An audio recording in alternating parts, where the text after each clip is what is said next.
I'm doing something I've never done before. Well, I've preached. I know I have done that. But as I was praying some weeks ago about, Lord, I want to do something different. We all know the Christmas story pretty much. The past 3 years I've preached a message called Misfit Island, and my wife says everybody knows it and they still talk about it. I said, so I don't need to talk about it. So the Lord put on my heart to sit down and develop the Christmas story. And so this is called a different Christmas story that I'm going to read to you, that I've written under what I believe is the inspiration of the Holy Spirit. It's called The Story of Ish. So this morning, this is different, I realize, and it's not going to be a preaching type message. I'm going to be doing a lot of reading. I had at first thought maybe I'd be sitting down reading like I was reading a book, but I can't, because as I get to certain parts here, I have to stand. So it was a time long before time. It was a place where all places originated from. There in that moment, in that place, was a grand board meeting. In the boardroom were the big three: Father, Son, and Spirit. In their realm, the portals of their dwelling place, there were places where only they could go. The boardroom was one of those. No angelic beings were allowed. Within their realm, they were very content, for they had no need of anything, for it was in themselves that everything existed. The boardroom doors were shut, and the plan that the Father had within himself would require the unison working of the big three to pull it off. There had never been a plan like this. Prior to this grand plan, as they called it, the big three had created spirit beings called cherubim and seraphim, or angels as they had become known as. Being spiritual beings like the big three, they were altogether different. The most profound of their differences is that the big three did not live within the angels. These angel beings would enjoy being in the presence of the big three endlessly, but never know what it would be like to have the big three indwell in them. In the grand board meeting, it was discussed and agreed that the Master's plan would begin by creating a new realm. This new realm would be much different from where the big three made their abiding. The Master's plan would call for this new realm to have many new life forms, one of which would be what they would call the crowning glory.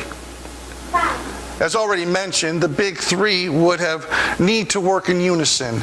This new realm would be a place that they agreed would be different, but should be an extension of where they lived.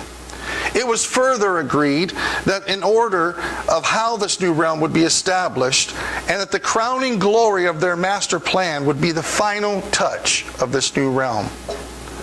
As well, it was established that this crowning glory of theirs would resemble them.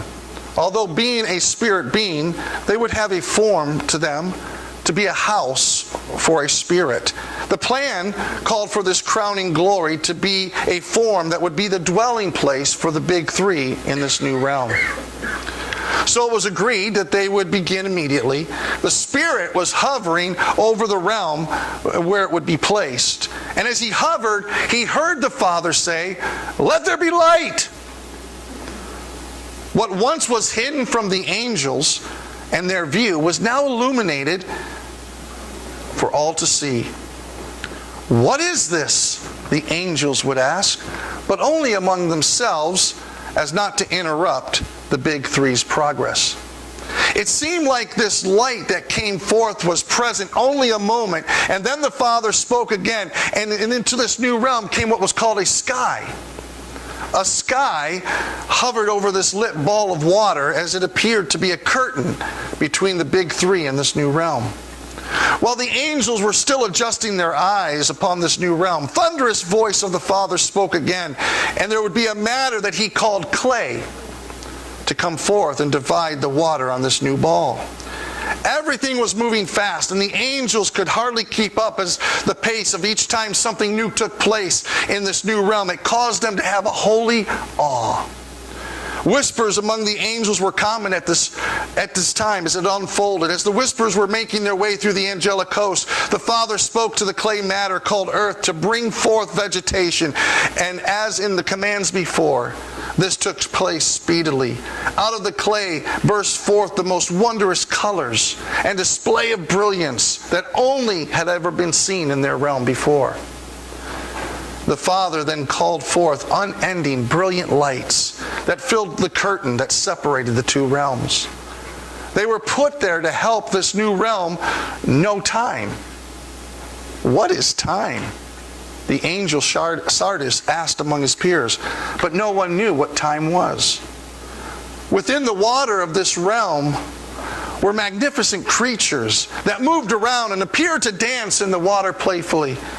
On the clay matter, there were many more creatures that moved around, filling the new realm with joyous celebration as they roamed this new clay in pairs. Which of these do you suppose will be the crowning glory of this realm? Asked Michael, the angel that was defined by dignified strength. It became apparent that none of these new creatures would be the crowning glory of this new realm. Then the big three did something that no angel had ever seen. Never. Matter of fact, as they did it, gasp filled their realm. As the big three, they did the unimaginable. They knelt. No, they actually stooped. While they stooped toward the clay, the angels couldn't see much, but one thing was for sure, the big three were giddy and joyful. They could be seen digging into the clay matter, mixing it with water, trying to peer over the shoulders of the big three. The angels were musing as what they might be doing. They thought, were they starting over? Did they not like what they first had? Were they playing with this new realm? The laughter of the big three continued, and their glee came to a crescendo as the Spirit said, "He really does look like you, Father." The gasp of all gasps filled the angelic host as they wondered, what? What looks like the Father in this new realm? Just when the angelic host thought they had saw and heard everything, the big three stooped even lower and did the unthinkable. What is that? They put their mouth on this lump of clay and blew into it. Yeah. They blew their life into a lump of clay. No angel had ever experienced that before. This lump of clay began to move and become awakened. And as it came to life, the big three began to laugh. They gave high fives to each other. They danced. They twirled around with great excitement. And the more that they rejoiced, there was reverberation throughout their realm. And then the angelic host began to see the excitement of the big three, and they joined in the celebration. The big three cried out to the angelic host, to this new life form, "This is our Ish. Come forth, Ish. Come forth." And as the rumble of the celebration came to a peak, even at times deafening, all but one of the angelic hosts was celebrating this new Ish. He would not join by choice in this grand decision. Why? Why would he not join? Because he had enjoyed being the crown of the angelic hosts. He had been made by the big three to be brilliant with colors, too wonderful to name, with horns. Yes, he had horns in him, all of which would shine in a stellar radiance. He was made for worship, but get this, he was not made to be worshipped. Who was this? It was Lucifer, the angel that led the worship of the Eternals. In his being, he privately believed prior to this moment that he too should be celebrated.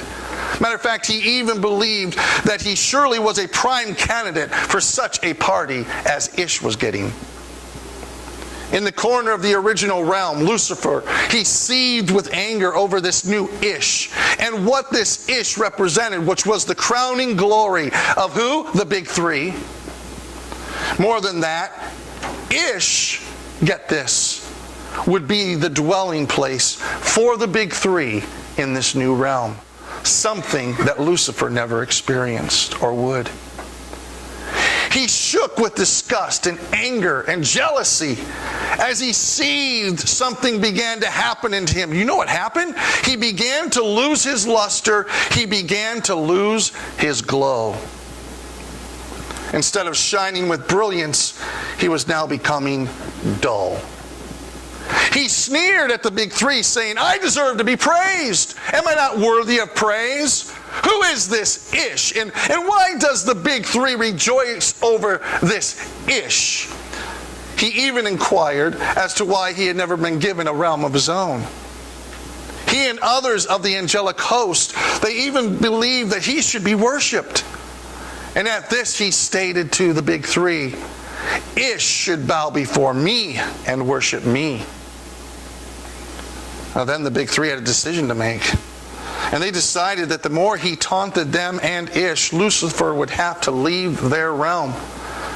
They informed him that he was being dismissed from their presence and dwelling in the heavenly realm. They informed him that he would be sent to the new realm they had created so that, get this, Ish would rule over him.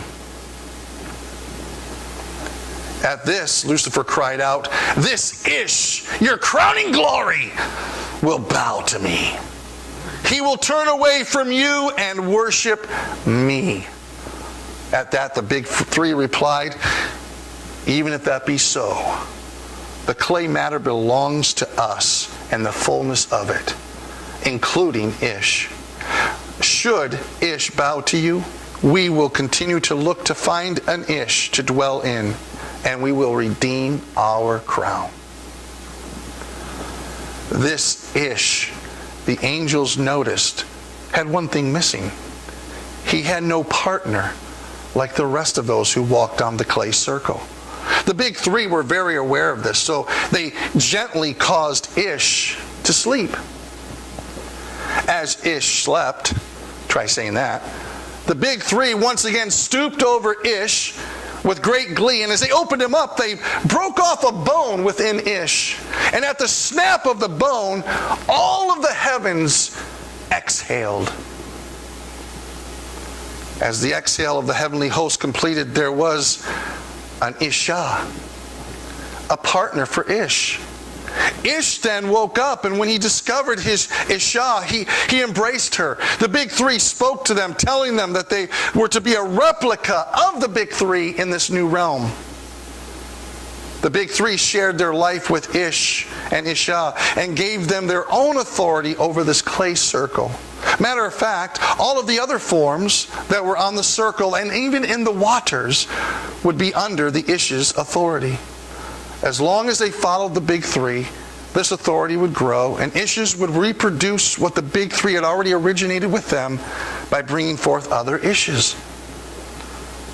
Lucifer was looking for a way to get the Ishes to bow and worship and walk away from the big three.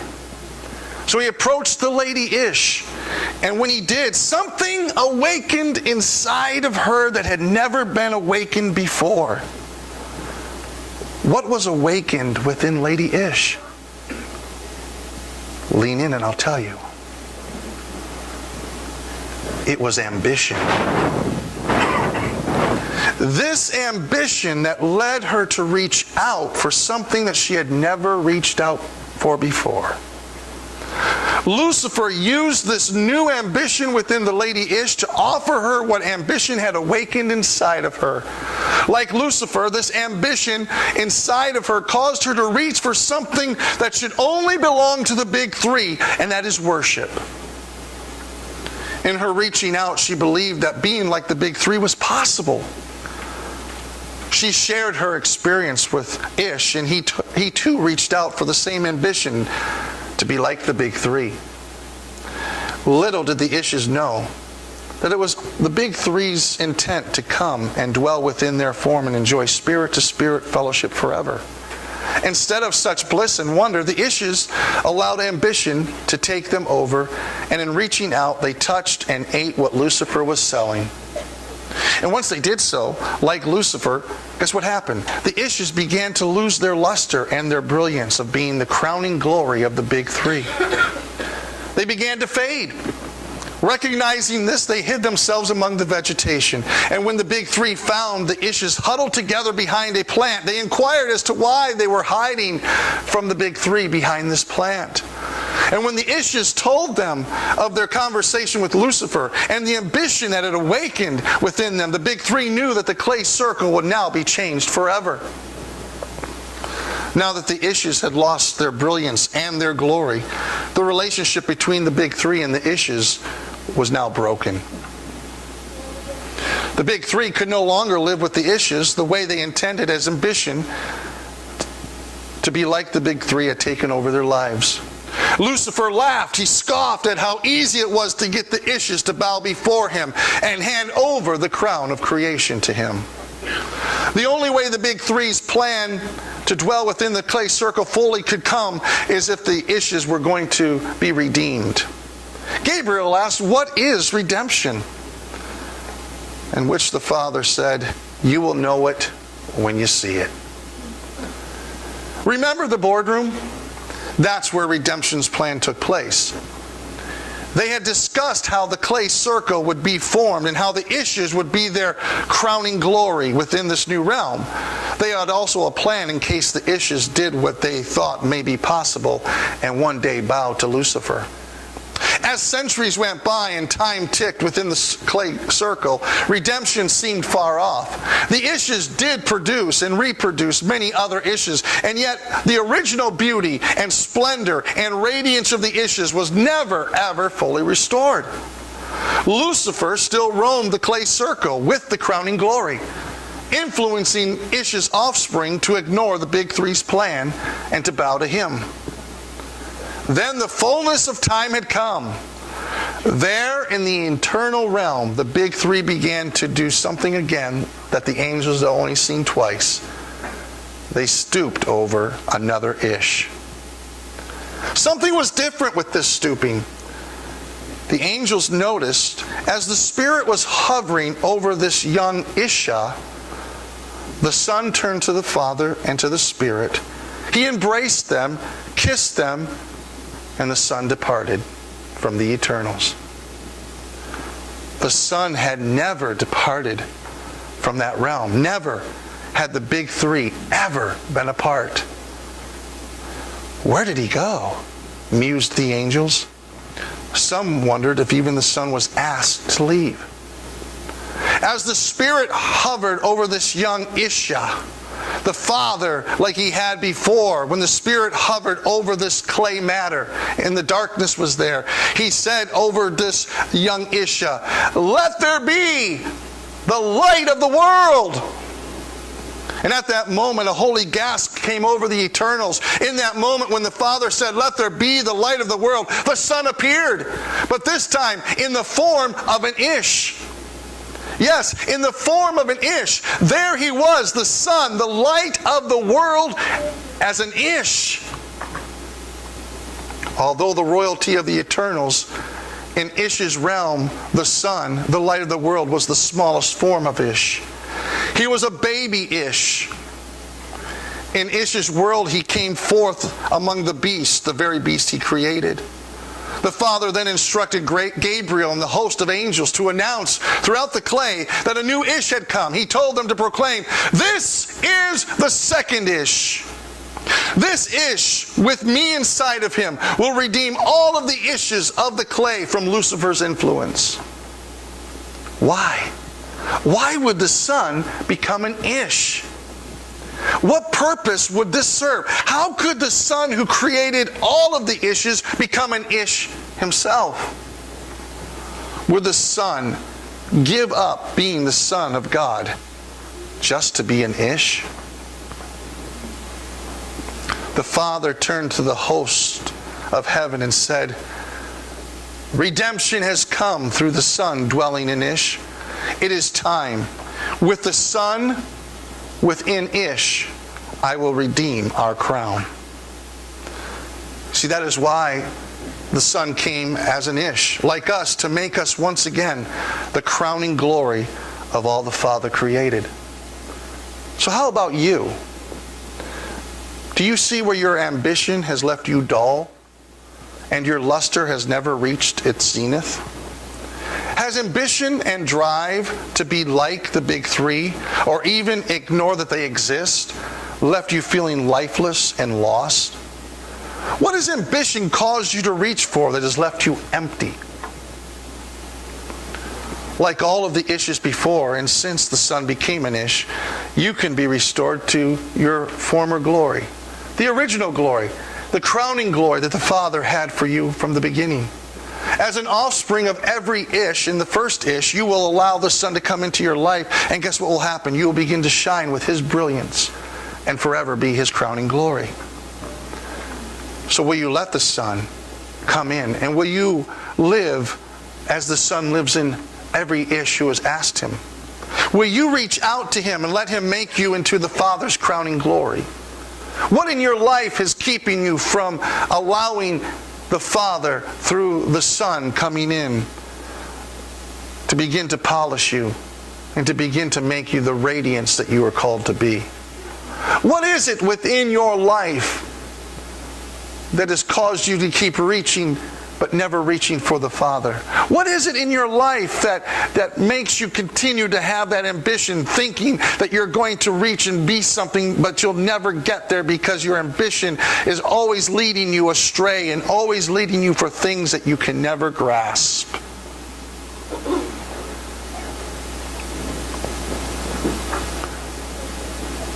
What will you do with the one who stooped so low, who created you, who made you, who formed you, and knew that He was the only way to bring you back into all that He had for you? What will you do with Him as He has come into the world over 2,000 years ago?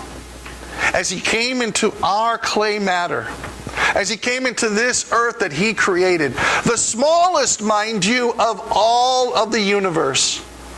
Over 100 billion universes that are out there, and we are just one of them, and the smallest. And then our little clay ball is the smallest within our universe. That means, as He said of us, Ish is a speck of dust. All I have to do is go to you. Why has not God gone to you? Because He'd rather polish you off. He'd rather redeem you. He'd rather take that dull, lusterless life of yours that has found no meaning and give you a hope. Give you a hope and a future. Give you His own life in place of yours. This morning, maybe it's your time. Maybe you realize just inside how dull and how much you lack luster. And there's a cry in your heart. And there's a cry in your heart to be all that God has created you to be, but you can't get there until you allow Him in. What will you do with Him? What will you do? Because from Genesis to what we call the birth of a white Jesus,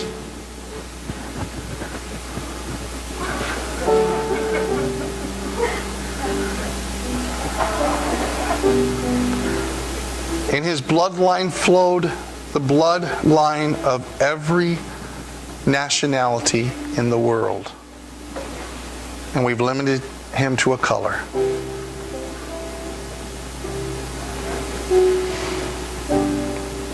A Jesus who had Ethiopian blood flowing through His body, who had European blood flowing through His body, who had the bloodline of all the Middle East flowing through His body. And we've relegated Him to a color. Maybe that's the problem. Maybe instead of seeing Him as the Son of God, whose blood represented the entire of humanity, coming to us, stooping to our level, to do one thing: polish us up and make us the crowning glory of His creation.